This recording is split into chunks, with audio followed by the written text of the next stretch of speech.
morte, mas eu acho que a população conhece pouco. Conhece mesmo? A população conhece pouco, a população não sabe... Eu comecei a explicar aqui o fundamento do direito de polícia. O motivo por que eu tenho o direito de te abordar. Vocês ficaram, nem aluno de graduação, olhando pra minha cara assim, ó. E é um assunto mais simples do simples. É só você entender por que o policial pode mandar você parar. Se você não entende isso, como é que você vai entender a polícia? Você não sabe nem o que é poder de polícia. Não sabe o que dizer a palavra polícia. Entendeu? E aí o que a população faz? Ah, tem que dar salário e equipamento. Salário e equipamento. O policial tem que ganhar bem e ter armamento. Tá, você deu equipamento, deu salário. Agora, aí, operações quantas? Vai fechar desmanche, não vai?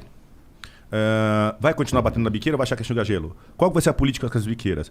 Cara, tem um cara chamado Rudolph Giuliani, que ele pegou... Nova York veio de um fenômeno de criminalidade pesadíssimo dos anos 70. Aquelas máfias, as famílias começaram a droga, venda, a cannabis ali, cannabis do fim dos hippies, né? Os hippies com a cannabis e o surgimento, a heroína perdendo pra cocaína. A heroína dos anos 70 ali, o baque na veia... Pablito plantando na Colômbia, mandando os quilos pra lá. O pessoal, Nova York e Miami, balada, mandando ver, pá, vem o surgimento da cocaína e 4, 5 famílias começam a dominar Nova York. Nova York vira uma cidade muito violenta ao estilo, aos modos que São Paulo já teve, ou tá. E sem você não poder andar com uma corrente na Times Square, você não poder andar em Nova York. E aí veio um cara, vamos voltar no debate que a gente estava lá no começo, do ponto educação versus força. E aí veio um cara, o Rudolph Giuliani, com aquela teoria dos vidros quebrados, tolerância zero. Pichou o muro é cadeia, se fumar cannabis é criminalizado, fumou é cadeia, não vai ter o boizinho porque é só um baseado. Tipo, é tolerância zero. O que é lei, a gente faz cumprir. E isso vai gerar tipo, cara, tá... Quando um negócio fica sério, você não fala, é melhor parar porque agora vai pra valer? Então, assim, brasileiro é bem assim. Se o negócio começar a apertar, os caras falam, melhor parar aqui, agora tá sério. Então, assim, ele veio com um trabalho pesado de segurança, de endurecimento de leis, e dos anos 80 para os anos 2000, ele transformou Nova York. Transformou, e hoje você anda com uma corrente de ouro, com um relógio, com um Rolex na Times Square às 5 da manhã, ninguém vai te pegar. Se você não tem mais roubos em táxis, em motoristas de aplicativos. O roubo lá embaixo, o furto de turista tem, mas todo mundo tolera furto. Você não tá preocupado se vão furtar tua carteira e tu corre atrás. Tu não quer um cano na tua cara. O que gera a sensação de insegurança é uma arma na cara. É o risco da sua vida ser perdida. É o risco numa fração de segundos, numa respiração do cara. Então aqui você veio com a educação. Só que eu ia te falar, eu perdi o raciocínio naquela hora, que muitas vezes o que gera a educação, o que faz o cara ficar educado é a força. Mas aí a gente chegou, na tua opinião, em Nova York lá, então chegou o momento de dar uma afrouxada? Eu tô indo pra lá pra estudar. Eu tô indo pra lá pra estudar o fenômeno. Eu quero entender, eu tô fazendo pós-graduação em segurança pública. E assim, a teoria da tolerância zero, ela é estudada na teoria. Ninguém nunca parou pra analisar efetivamente, na prática, quantas operações foram feitas, qual o primeiro crime combatido, qual o segundo crime. Primeiro foi no tráfico? Não, primeiro foi na receptação. Eles, na verdade, primeiro, quando eles começaram a mudar, eles foram no crime organizado. Porque nos anos 70, em Nova York, o crime era organizado, eles já tinham as estruturas, o chefão, mão de obra. Era tipo que era o PCC aqui? Isso, e a polícia não tinha essa organização. Tudo chega no Brasil depois, cara. No caso, acho que a gente... Exportou? Exportou... Já era lá. Não, os caras começaram antes, cara. Nos anos 70, Capone, respeito dos caras. Capone. Os caras estão na caminhada faz tempo. É tecnologia de muita carreira na bandidagem lá, né? Enfim. E aí você tem essa força indo de encontro. Então a força gera educação. Você precisa da pancada. Né? Como é que a gente... Porra, caralho, Igor, se não vai ter a porra da educação, vai demorar 50 anos, como é que a gente segura esses 50? E até lá? O que a gente vai contar o quê? Fala, espera mais 30 anos que eles já estão ficando educados? Não, concordo. Eu acho que é um conjunto. Você começa a trabalhar aqui a base, mas quem tá desandado, você vai ter que sentar marreta. Mas tu concorda que se a gente andar só com um lado, não vai adiantar porra nenhuma? Chega em lugar nenhum. Pois é. Porque essa molecada, quando estiver bem formada, a energia da força da lei aqui vai diminuir, porque já vem com a cabeça boa. É um binômio. E aí a gente consegue não ter a necessidade da política de tolerância zero. Ela hoje mudou, mas assim, teve um momento que... Cara, porra, tá lá na tua casa e tal, pá, tua mãe fala assim, para, não mexe, sai, eu vou chamar teu pai. Fudeu. Lá em casa é assim. Deixa eu chamar teu pai. Parou. Entendeu? Então, assim, a tolerância zero Eu é já você chamar ouvi teu assim, pai. eu já ouvi a Luísa assim. Não, mamãe, papai não. Você entendeu? Resolve aqui, mãe, né? Então eu vou chamar teu pai. Então, assim, a legislação hoje em dia ela é a mãe. A gente tá falando do pai. A nossa lei hoje em dia ela é a mamãe. Pô, virei outro dia pra um cara, tava efetuando... E é aquela mãe que passa a mão na cabeça do filho Porra, e deixa ele mimado pra caralho. Monark, mas passa a mão na cabeça de um jeito que assim, ó... Eu falo, a pena, se você pegar o Código Penal, a pena do roubo tá lá de 4 a 10 anos. Só que tem os benefícios. Só que a mínima é 4, mínima. Só que você sai com uma condenação e fica na cadeia 2 anos. Você fica você fica preso menos da metade do mínimo. A gente tem pena ou susto? Eu falei que a gente não tem pena. A gente tem sustinho. Entendeu? Você é condenado a 10, fica preso 2 anos, não faz uma coisa feia. Só que quando você entrevista o criminoso assumido, você fala, e aí, ô fulano, caiu no roubo de novo, né? Tá indo pra cadeia. Tá, vai puxar uma carinha ali. 1 ano e 8, senhor. Aí você vira pra ele e fala, mas a pena mínima do roubo é 4. Ele falou, para, senhor, benefício, progressão de tanto, liberdade condicional de tanto artigo. O cara sabe mais que... Você falou, você não estudou, não? Os bandidos hoje em dia tão foda, com Estudou, mestrado não, no crime. Cara, entendeu? Todo mundo sabe, qualquer pessoa sabe, que se no Brasil a pena do roubo mínimo é 4, você vai pegar menos que 4 muitas vezes, e que se a pena mínima do homicídio é 12, você vai ficar preso 4 no máximo muitas vezes. O que já é, né? Essa pena mínima já é um absurdo em si. Você matou alguém, meu irmão? Não quero saber. Olho por olho, dente por Vai dente, embora. Código de Hammurabi. Já- Olho por olho, dente por dente. Já Matou, era. morre. Roubou, corta a mão. Não rouba mais. Já tem uma mão, é ladrão. Se não tem as duas, não rouba mais. Foda que quem nasceu sem uma mão vai ser chamado de ladrão, né? Ah, já vem com o documentão, né? Mas Não isso, cara. gosto muito do Código de Hammurabi, não. Mas eu concordo que o sistema penal tem que melhorar. Ah, mas não pode. Cara, alguém que mata alguém não tem direito mais a ficar andando eu em sempre sociedade, falo tá do ligado? homicídio. Eu Tu bato não da sabe tecla como é que o cara matou alguém, Pô, se o cara matou alguém... Ó, uma coisa o cara tava estuprando a filha dele, ele foi lá e matou o cara. Foda-se, eu quero que ele mate mesmo e eu quero que esse estuprador vá pro saco. Eu gosto do exemplo do passional. As pessoas detestam esse exemplo, mas eu gosto do exemplo do crime passional, da traição, seja masculino ou feminino. Então, qualquer um dos dois parceiros casados chega em casa e surpreende o outro traindo no ato sexual, na cama, trepando. Vamos falar em português, claro. Pega ali na cena e tá armado ou tem uma arma em punho. Se ele sabe que ele vai ficar... Na minha opinião, se a pessoa que tá vítima do passional sabe que são 4 anos, 5 anos tal, e ela tem 20 anos, 25, 30... Ela fala, meu, eu não vou passar essa desonra, eu vou acabar com isso agora, isso não vai ficar passado a limpo. Que pratique homicídio contra um, mate os dois e tal, ela sabe que não é pra vida inteira. Só que assim, dentro de uma violenta emoção, dentro de uma situação de estresse, que ainda assim você não tem o direito de matar porque você não tá em legítima defesa, mas em fração de segundos passa a conta na tua cabeça e você fala, meu, eu vou lavar minha honra agora, ou então eu vou fazer isso agora. Agora, se tu sabe que é pena de morte, você vai olhar um ato sexual traindo a sua pessoa. Beleza. Cara, é a coisa mais desonrosa que tem. Né? Todo mundo fala, porra. Só que se eu atirar em qualquer um dos dois, eu acabei de atirar em mim junto. É pá, pum. Então assim, eu tô sendo vítima de traição, eles estão transando, eu sou o traído, vou matar um, lavar minha honra e tô me matando junto. Cara, eu falo, o pessoal fica bravo. Vai mandar levantar, tomar banho, colocar a roupa e sentar pra conversar. Ou vai dar porrada, ou vai dar soco. Mas não vai praticar o homicídio. Porque não vai se matar. Duas pessoas faz sentido pra duas caralho. pessoas brigando num bar. Cara, não vai, cara. Se tu sabe que a lei é pena de morte, tu vai chegar ali. Tu vai falar, caralho, mano. Se bem que tem Tem que casos resolver que de o outro cara jeito. perde a noção mesmo, né? Perdeu a Fica noção, muito puto porque o e passional é o foda-se. passional. É o elemento passional. Sim. Cara, Bonari, vamos sair do passional e vamos pra briga de boteco. Uhum.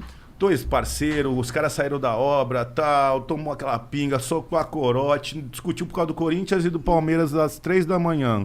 Um com uma peixeira, outro com não sei o que lá, 3 facadas, puf, morreu. Briga de favela. Briga de quebrada de favela. Discussão besta, boba, homicídio. Se o cara sabe que é perpétua ou que é pena de morte, será que ele dá facada ou será que ele enche de soco? Eu acho que ele enche de Será soco. que ele enche de soco pra machucar, pra raiva dele de ser humano bicho? Ou será que ele se mata? Ali. Mata nada. Acho que não, acho que na hora vem e fala... Nem leva peixeira, né? É.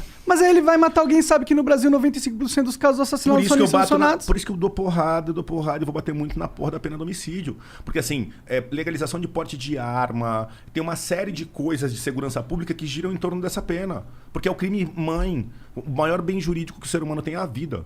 Então, assim, enquanto nem o crime mãe, o rei dos crimes, que afeta o maior bem jurídico do ser humano, nem ele é levado a sério, como é que eu vou levar a sério a porra do estelionato, cara? Não dá nada mesmo, vou dar cadeia mesmo, vou meter golpe em todo mundo na internet. Vou ficar na internet sentando golpe, se me pegar assim uns papelzinhos lá, já botei 300, 400 mil no bolso, vamos continuar. Entendeu? Pô, vamos receptar, não importa se a carga é roubada ou não. Não tem pena, velho. Esse 14 na delegacia, conversa com os caras lá, assistindo o negócio, pá, já era. Não consigo discordar contra esses... o não Brasil consigo discordar desses argumentos não tem aí. pena, cara. Que a gente precisa de um endurecimento nesse sentido. Receptação. Se não tiver alguém pra comprar, não tem furto e não tem roubo. O São Paulo... A receptação não dá nada? Cara, não dá nada. Dá. Tem a pena aqui. Pô, vou pegar a pena. Cara. Não, tá. Dá uma coisinha de nada. Dá o que não... Mas dá bem menos do que devia. Cara, o receptador bichão, malvado, receptou tudo, quebrou a economia, fudeu todo mundo, juntou, mas... Se ele ficar um ano preso, ele fez 10... É muito, não fica meses, dias, pena alternativa, tal. A receptação é muito fraca. Eu fico pensando... E a receptação fomenta tudo. É. Cara, São Paulo, infelizmente São Paulo a gente tem um mercado negro de peças de auto, de caminhões, que assim, acontecem muitos furtos e roubos em São Paulo para abastecer o mercado negro de peças de outros estados do Brasil. Só que a violência do ato, furto ou roubo fica aqui na nossa conta. E a pecinha vai para lá para outro estado barato. E o ônus da segurança pública fica com a gente. Então assim, porra, mas por que o cara... Cara, por que o moleque sai pra furtar o carro? É mediante encomenda. A molecada que rouba carro, 18, 19 anos, que furta ou rouba carro, cara, é um mercado negro. O cara bate no desmanche clandestino e fala, você tem para-choque e farol esquerdo de Honda Fit? O cara fala, não, mas eu consigo pra 2 dias. O cara fala, passa daqui 2 dias, qual que é a cor e o ano? Beleza. Manda encostar aqui, chega aqui. Ó, Honda Fit, assim, assim, assim e tal. Ah, beleza. A molecada vai sair, vai fazer o corre, vai deixar o carro descansando num lugar, vai largar a chave lá no escondido. Um outro correria do cara do desmanche vai sacar o carro, ele não mete, ele é o receptador. Ele não é o roubador nem o furtador. Ele só compra. Vai levar pra ele um carro de 100 mil reais, de 80 mil reais, ele vai pagar lá 5 mil pro moleque, 3 pau pro moleque. Pro moleque que roubou 3 conto. Teu carro vale 100. 4 conto. Vai picar teu carro inteirinho. Vai vender pro cara o farol e o para-choque. Vai ficar com aquele resto de peça. Se alguém um dia precisar daqui. Ou vai mandar para outro estado. E toda a violência do crime principal, às vezes, muita parte pode às vezes ficar por aqui. Então, a gente... Como é que seria o furto e o roubo com uma receptação violenta? Cara, foi pego, montado numa carga roubada, 15 anos de cadeia. O cara fala, chega e oferece a carga roubada pro cara. Falou, tem uma carga roubada aqui, ó, de celular, velho. Deixa eu te falar. Tem 2 milhões de reais em celulares. Estou com 2 caminhões da Magazine Luiza, da loja XY, que a gente roubou. E eu te vendo por 200 mil reais, velho. Se tu cair, tu vai pegar 20 anos de cadeia. O cara fala, não quero, velho. Cara, ó, a carga vale 2 milhões, eu te vendo por 200 mil. Cara, se tu cair, tu vai tomar 3 meses de cadeia. Tu consegue vender essa carga por 1 milhão. Vai tirar 800 pau de lucro. Aí a conta faz sentido. Pra 3 sentido. meses. Vai, se manifesta, tu não é espertinho? Tu já ia pular na bala na hora, fala, meu, receptador é foda. Tanca aí fala, um pouquinho, né? Foda-se. Pô, mas se liga, Tá mas entendendo? aí a gente cai no outro problema. O ser humano é sem vergonha, ele vai na onde pode, não Não, pode. tem que ter a coerção, tem que ter o limite, senão cara, vira bagunça. Por que Deus não colocou a câmera, velho? Se ele tirou a câmera, ele foi lá mexer no bagulho, cara. Se eu for na cozinha da minha casa e falar assim, Nurdinha, Luca, atenção...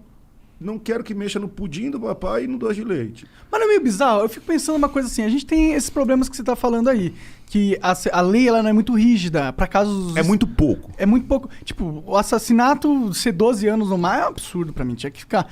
Mas a gente tem um problema também que o Brasil é um dos países que mais encarcera no mundo. É. A gente tem uma população de presos gigantesca. Então, a gente tem uma lei que é permissiva, e ao mesmo tempo a gente tem um problema que a gente prende todo mundo.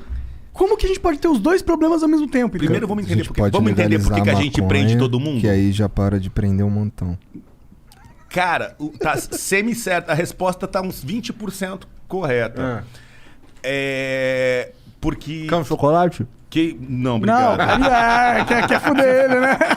Não, se fosse pra infringir, eu infringia com a cerveja, entendeu? Eu prefiro umas calorias a mais, eu gasto com álcool, né? Eu também. Deixa eu fumar esse vape aí. Que é o meu fator recreativo. Não tem mais meu, que bom. Caralho, cara, tem caixas e caixas de vape, velho. Aí, cara, me perdi de novo. A gente falou, por que a gente tem um problema onde a lei é permissiva... Por que, cara? Assim, esse é importante. Atenção, pessoas, entendam. Eu tive numa entrevista no podcast com um colega do sistema penitenciário, com um policial penal. 40% da nossa população carcerária, aproximadamente estudioso da USP. Aproximadamente estudioso da USP. 40% ela é feita de pessoas que estão condenadas no artigo 33, que se chama tráfico de drogas. Beleza? Mas essas pessoas que estão ocupando 40% da nossa população de 200 mil, aproximadamente 200 mil presos, 40%, 80 mil estão presos por tráfico. Os outros 120 é todos os outros crimes. Então a gente tem 300 crimes no Brasil. A gente tem 40% prendido em um crime só e o restante nos outros. Beleza. Quem é esse cara que está preso por tráfico? Quem é ele, Igor? Quem é ele, Monark? O cara que está preso por tráfico. É um fudidão. É o viciado, que a gente estava falando no começo, que tá na bolsa com a cabeça cheia de crack e que quando ele vai pra cadeia, ele engorda, ele volta a comer, ele dá um... Entendi. Ele fala, porra, quero ser preso mais vezes. Aqui pelo menos eu tenho tem sustento. cara que não quer ir embora. Fala, senhor, como é que faz pra ficar aqui? Porque aqui tem amigo, aqui tem comida, tem cama. A gente faz um trabalho. O cara encontra uma cidade dentro da cadeia, porque ele vivia na rua que nem um cachorro viciado em crack. E a cadeia acaba sendo um centro de reabilitação pra uma pessoa acabada no crack. Ela entra ali toda contorcida, que nem um zumbi. Cara, passou 6 meses, tá coradinho, bochechinho, ó. Tá... Né? Jogando bola já na quadra. O crack não entra. Eu ouço histórias e histórias de penitenciárias que eles fazem de tudo pra entrar maconha pra acalmar os presos, as famílias tentam passar, os ninjas tentam jogar por cima, mas evita-se porque é destrutivo demais, acabar com a cadeia. Crack, né? O crack.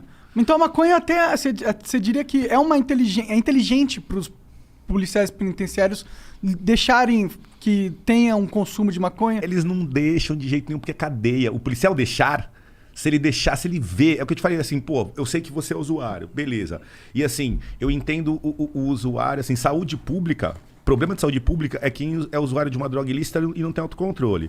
Então, assim, uma pessoa que consome cannabis, trabalha, paga suas contas e tal, ela está infringindo a lei, sim. Ela não pode estar portando porque ela só pode ser presa, mas não tem pena privativa de liberdade. Mas ela não é um problema de saúde pública. Enquanto um cara que consome álcool todo dia, do mais vagabundo e bate na mulher em casa, ele é um problema de saúde pública. Ele é um viciado. Você tá entendendo? Sim. Então, assim, dentro disso, você tem uma população... Tem pessoas que consomem a cannabis que não são viciadas. Mas o cara que tá preso por tráfico, ele não é um traficante. Esse cara, ele é um viciado, ele é um problema de saúde pública, alguém totalmente perdido, que é usado por um bando de playboy sem vergonha, que são esses traficantes dono de biqueira meia boca, um bando de safado, de playboy que fica usando pobre, que mora aqui na Zona Sul pra usar pobre, que também não é muito rico, uns bostinha. Tá? São uns merdinha. Então eles usam, destroem ali, usam aquele moleque carente que foi cooptado pelo tráfico, pela droga. O moleque tava na roda de corote, encheu tanta cara de corote, não sabia o que fazer, tava loucão, deram uma maconha, depois deram uma maconha pra ele com mescladinho, com uma tal, e ele já foi. E aí do cara não contente, depois de viciar, pega e bota pra trabalhar. Qual que é o final do moleque? Preso por tráfico na cadeia, no lugar do dono da biqueira.